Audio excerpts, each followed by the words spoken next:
In a small village on the mountainside, there lives a lively girl named Layla. She was like other girls, with a beautiful face, a lover of people, and a good heart.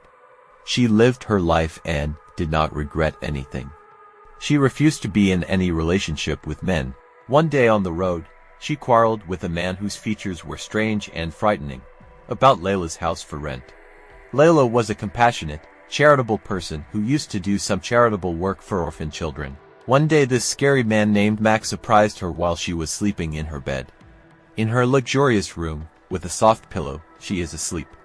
Max forcefully enters and kidnaps Layla, placing an anesthetic over her mouth and nose. He kidnaps her without her feeling anything. He takes her to an unknown place in the middle of a deserted forest, with none of the residents living next to it. He puts her on a torture table. He makes her lie on top of a wide wooden board, on the surface of the ground.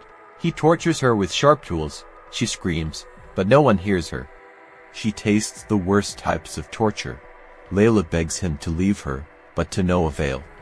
One day, Max goes to collect firewood from the forest. Lala flees, fleeing from Max, her strange kidnapper. She runs away on foot, fearing that he will catch her. And indeed, Max is behind her in a red truck, looking out of a window and calling Layla's name ... in a strange and frightening way. She turns around and finds him behind her. A truck stops and Max puts it behind a truck and then takes it back to an old building in the middle of the city. When Layla arrives, she sees two women standing in front of a window. She becomes very frightened and asks Max to ... He leaves her alone.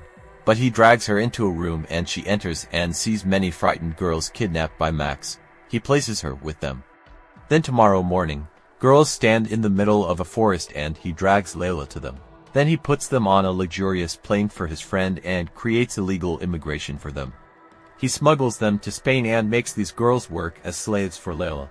She becomes a slave to a tyrannical master who makes her a servant in his house, leaving her to live under his roof, but depriving her of eating and drinking.